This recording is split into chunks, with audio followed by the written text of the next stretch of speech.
Hello and welcome to this class on labor unions and collective bargaining. So, I think most of you have already worked in a corporate office or in any professional workplace.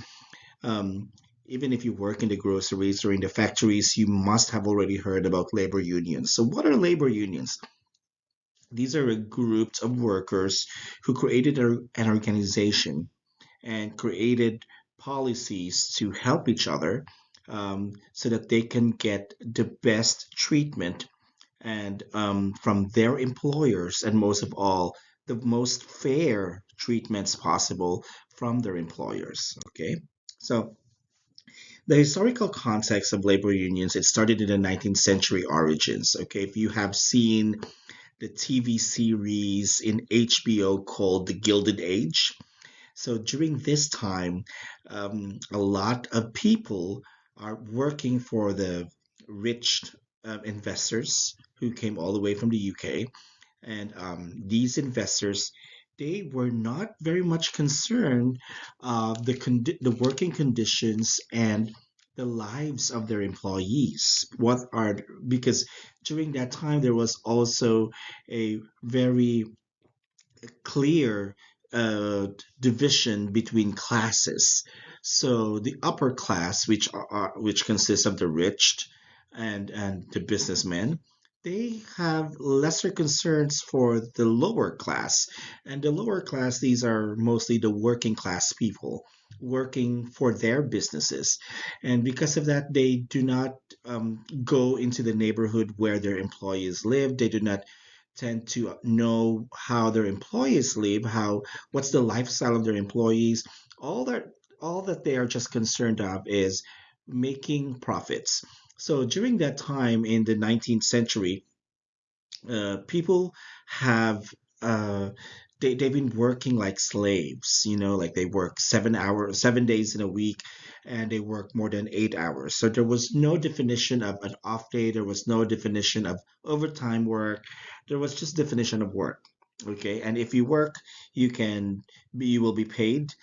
There was no definition of minimum wage, as long as you will be paid or compensated for the work that you give, and that's it. That was just the concept of work back in the 19th and 20th century. You just have to give your services, and in exchange for your services, you will be paid. But there was no assessment, there was no study, there was no evaluation whether the type of work that you provide is compensated well, okay, or the type of skills that you provide is being compensated well by your employers. Again, the employers, even up to now, the employer's main goal is profit making.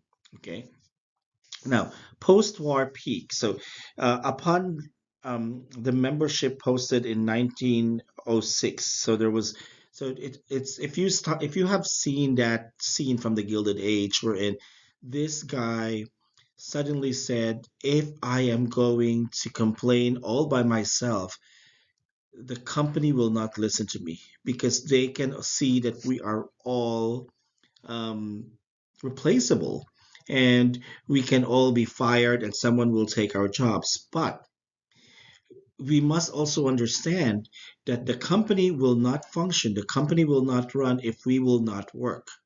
And if all of us will have to leave the company and find work somewhere else, that's when this company and the owners of this company will become bankrupt because they are dependent on the income that this company makes. And the income of this company comes from the production of our work. So that is when they realized that their value as workers. So they organized, and that's when these demands and talks are being in exchange. It wasn't a nice picture. If you're going to look back in history, there were a lot of murders, there were a lot of violence, because, of course, the owners do not want to give in to the demands of their employees, considering that if they give in to the demands of their employees, that will be a big cut on their profit. And they're not used to um, earning little. They're used to earning big. And if they are going also to increase the prices of their um, products just to be able to keep up with the profit and also giving in to the demands of their employees, that is when um, they will be competing with the other suppliers, and the other suppliers may whose employees uh, have not yet organized a labor union, then of course they can still sell their products cheap. So it's not a dilemma of the rich businessman how to maintain their profit and at the same time keep the people working. Number two, they also do not like labor unions because labor unions tend to make them feel that they are no longer in control. The labor unions made them feel that apart from they're no longer in control, um, that they are not the essential person in the business, and that's what they want to feel, that I am the owner of the business, I am the most essential person in the business, I am the owner of the business. I should be in control of the business. But then labor unions made them realize that no, you're not in control because if you lose the people who are working for you, you will lose the production. If you will lose the production, you will lose the sales. If you lose the sales, you will lose the profit. Okay. Um, Number two, it also made them feel that, okay, I should give value to the people who are working for me, and these people are of lower rank because they are from the, you know, from the lower class. Again, there was a very clear division of social classes at that time. And people in the upper class will never bow down to the people in the lower class. And because of the existence of the labor union, they are made to believe, or they are made, or they're forced to bow down to the people in the lower class, understand them, and give them what they demand. Now, defining labor unions and their objectives. So there's only one objective of the labor union, and that is to get a fair treatment from their employers and a fair compensation for the services that they render or for the skills that they give in exchange um, for the in, like for the skills that they give to the company. And that is, if you're going to look at it, that's the main goal. So it wasn't a political advocacy at first. It was just an advocacy of a group of workers who wants to, live a better life, who wants to be compensated and to be treated fairly. The demands of the people in the labor unions are not that really crazy, or they are very realistic, and they are very simple. But until then, it has evolved. Okay, it has evolved. So right now, they were just like asking for like at the start they were only asking for overtime pay.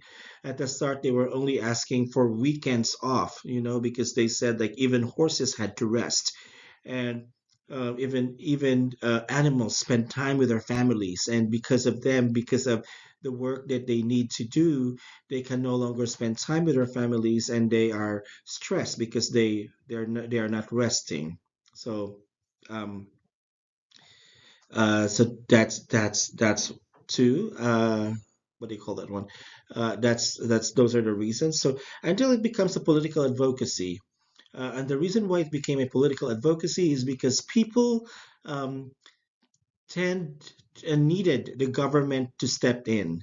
People needed the government to um, make sure that policies are created, because if what's happening was that if this group of workers created a labor union against their employer, and their employer will be left with no choice but to provide them what they need, then their life would become better and there's like a fair treatment. Now, if there is no law with regards to this, if there is no governmental policy or governmental law for a fair and equal treatment of employees, the other businesses will still be controlling and abusing their employees. That's what's going to happen. And if these employees find out that this business is giving in to the demands of their employees, then most of them will stop working from their current employers, and they will all gather and apply and try to work for this employee, I mean employer, who gives in to the demand of their labor workers. Okay. Number two, if labor unions are being organized by workers and there is no governmental law or governmental policy about it, it becomes a crime. Okay. The strikes, the gatherings, the complaints, um, the the the group meetings on how to destabilize the company, it becomes a crime. So now there should be, um, the government should step in, and the government should now make policies and laws that would be fair, that would advocate for a fair treatment and equal treatment of employees by their employers. That's why labor union eventually um, from a movement, from a social movement, it has now become a political advocacy. So the mechanics of collective bargaining is when you collect that collective. So you collect what are the needs of the people, okay, and what are the people trying to propose, uh, to make their lives better, to make their working conditions better, to make their compensations better. In that way, they will be motivated to exert more effort. They will be motivated to work harder and to give more to the company. So these, um, ideas are being collected, and now these are being bargained to the employer. Okay, you cannot just demand everything from the employer, because it also will become unfair to the employer. The employers have also to make the employees or the workers understand that there are certain limits to their demands. Otherwise, if the employer will just keep on giving in and giving in to the demands of their employees, it would most likely end to a shutdown of the company, because the employer will be bankrupt. Okay, and so that means they are getting what they want, but it's not a long-term solution. They might be getting what they demanded, they might be getting what they wanted in the next year or the next 2 years, and when the company shuts down, they lost their jobs. So there should be a bargaining. A bargaining is, it's like a meeting halfway, wherein the employers will have to explain that I cannot give this demand, because if I will give this, it will create a short term solution to your problem, but it will have a long term negative effect on your workers. Oh, yes, I can give in to this, but we need to control. There should be like a policy when it comes to the demands and control. So that's what the bargaining is all about. So the union wage effects, because of this, this also led to the development of the minimum wage. Okay, because when the workers demanded that their wage is not enough for them and their families to survive, um, work employees have different needs. Okay, and the employers also do not know their lifestyle. They also do not know how they live. They also do not know their needs, their wants. So what's happening is that, the employers and employees have to meet halfway, the bargaining. So now they try to identify how much does a family need in order to survive. Okay, we cannot base it from a family of 10, because not everybody has a family of 10. We also cannot base it from the family of one, because it would be unfair to those people who have more children. So so that is when, again, the political advocacy comes in, and the government had to step in. The government had to create a policy that, okay, what is the average number of family members in this city, in this community? Let's just say five. Okay, if the average number of family members in this city is five, how much does a family of five need in order to survive per month or to survive per day? Um, so they will have to ask, how much does an average family had to consume for food? How much does a family had to pay for rent? How much does a family need to pay for their water bills, electrical bills? How much does a family had to pay for to send their children to school? And all those things, okay? And then the government makes then like a conclusion that, okay, a family of five will survive with $500 a day. So that $500 a day become now the minimum wage effects. So, but because the union members had to pay like a premium membership, and the reason for this premium membership is because labor unions ultimately did not just become a group of workers who will help you and support you. I mean, who will do the collective bargaining with your employers. It also become an organization that they will help their members, their union members. Either when they lost the job, they will help provide them what they need for the first 2 or 3 months, or when they are sick, they will help provide them with their medical needs. So it has become um, uh, not just an organization that will collectively bargain with the employer, but it has also become an organization that provides services and assistance to its members. That's why you have now uh, the premium.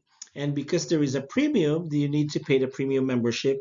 Then that's why union members are not just paid the minimum, they are being paid higher than the minimum because they will always demand. In that way, why do companies give in to labor members? It's because the responsibility of taking care of your employees when they get sick or when their family gets sick, or taking care of their employees when they're having financial problems, it is no longer on the burden of the company, but it becomes the burden of the union in where the employee is a member. So that's why many companies are also happy to welcome labor unions in their companies and in their businesses, because even though they pay a little extra over the minimum wage to union members, but the burden of assisting that employee is no longer onto them, but it becomes a burden and a responsibility of the labor union for which he or she is a member. Okay. The monopoly phase of unionism. So there's monopoly power in I don't say there's monopoly power, because technically, again, there's like a bargaining. So that means it doesn't necessarily mean that the union has all the powers to demand whatever they demand. Eventually, the employer has to agree, and if they don't get to an agreement, they will just meet halfway. But definitely, it has a big impact on the wage, because the wages are not just minimum, but they're always above the minimum. The employment effects, yes. A lot of the people would prefer to work in a company where there is union, because they know that they will be getting higher than the average pay. Number two, they are also assured that if the company cannot take care of them, the union will take care of them. Okay, so it's like a work insurance something. Although there are issues on efficiency loss, because again, workers, you cannot demand from the workers to work really fast or hard anymore. Okay, because this is if you're a business owner, you want your workers to be as productive as they can every minute, because you want to make sure that you're getting what you're paying them, or even more than what you're paying them.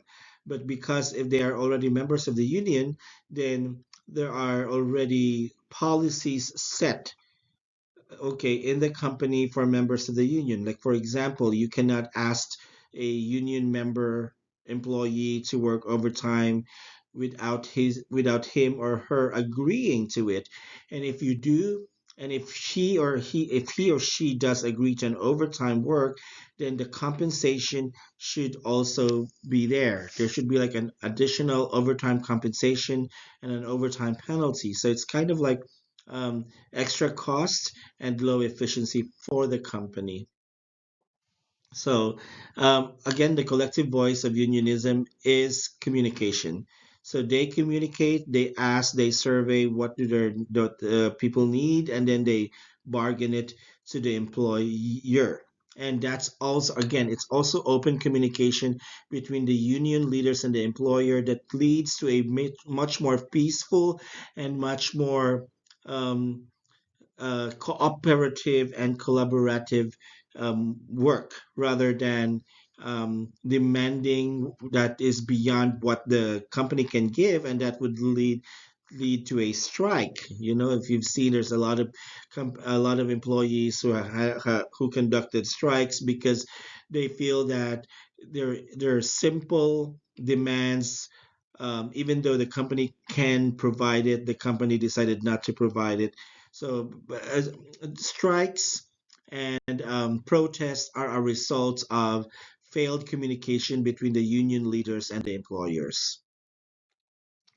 So, in impact of non-union wages, okay, there's a threat effect. So, non-union firms may raise wages to deter unionization efforts, known as the threat effect. So, this is from Borges. So, the idea of the threat effect is, for example, they some companies are not happy with unions too, for the main reason that union leaders are always going to be there and always going to be demanding something from time to time.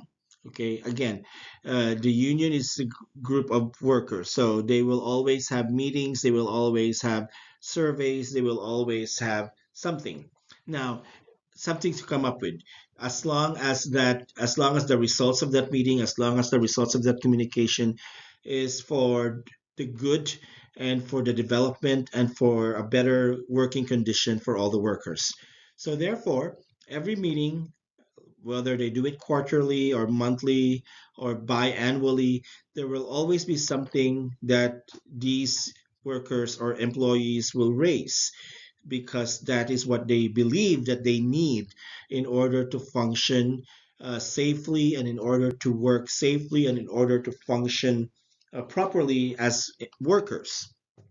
Now, these demands will be raised by the union to the companies. So the companies know that if there is a union, there will always be a demand, there will always be something that will come up every quarter or every other 6 months, demanding something that should be done to better the working conditions. Now, so some companies would say, okay, let us I do not want to welcome unions, because having unions in my company would just create a lot of demands. So what I want to do is that for our employees not to join any union, why don't we just raise their salaries? Okay, because most of the employees, the reason why they want to join the union, okay, 90% of the employees who want to join the union is to get better and higher salaries. Okay, they did not, or they do not see the other benefits of being a union member. They do not see that someone is going to represent you, someone is going to talk to the company about your needs, someone is going to help you when you are um, at, when you are having a difficulty in life, or having a problem that or when you lost your employment. So most of them, they do not care about that. What they care is the higher salary rate for people who are members of the union. So that's why many companies who do not like unions, they will just raise and increase the salary, so that way people will not join the unions. And why is it called the threat effect? Because it would be like, if you join the union, we will lower down your salary. You will not be getting this increase. Okay. Crowding effect. This is displaced workers from uh, uh, unionized sectors may increase labor supply in non-union sectors, potentially lowering wages. Wow. Okay. So this is now an issue of labor discrimination that we talked about. But again, since if you do not have a proper documentation or a valid, substantial evidence to back up your claim that you have been discriminated at work, then it would be useless to file for work discrimination. So, but again, this is also one of those secretly practiced work discrimination. Some of the companies who will find out that you are a union member, they will not hire you. Okay, for the reason, because that if you they will hire you, you can ask your union leaders to represent you to demand this and that. Moreover, um, a, it would be a good opportunity for you to recruit and make the other employees in your organization union members. So that's what they do not do. Okay. And there's other two more impact of non-union wages. We have the spillover effect. Okay. Then we have the pattern bargaining. So I already discussed that union wage and inequalities. So efficiency implications of collective bargaining. Of course, if there is implications of collective bargaining, then there's always an agreement. So that means whatever you demand, whatever you need, if the company cannot give it, at least they're giving something, to address the issue. So for example, if you're addressing the issue that, this machine is not safe for us because our hands are getting burnt, so the company would say, okay, we cannot change this machine because changing this machinery will cost the company $5 million. So we cannot change this machine. So what we can do, we can provide gloves to protect your hands when you're operating this machine. So you may not get what you demanded, that the company should change the machine, but in some way the company had to address something to, I mean, the company had to do something to address the issue. So they provided you gloves, which are like safety gloves when you operate the machine. So, there's always efficiency and effectiveness in collective bargaining. Again, you may not get 100% what you want or what you demand, but at least there is like an effort for the company to provide you what you needed and to address the issues that you raise. Global perspective of labor union is everywhere in the world. Okay, so all companies in the free market have labor unions. Okay, European countries have social partnerships with strong national unions. If you've heard of the International Labor Organization, so that is the organization under the United Nations that has set and submitted and proposed international laws on labor to make sure that every worker in this world is treated fairly, paid fairly, compensated fairly, and receives what they deserve to receive.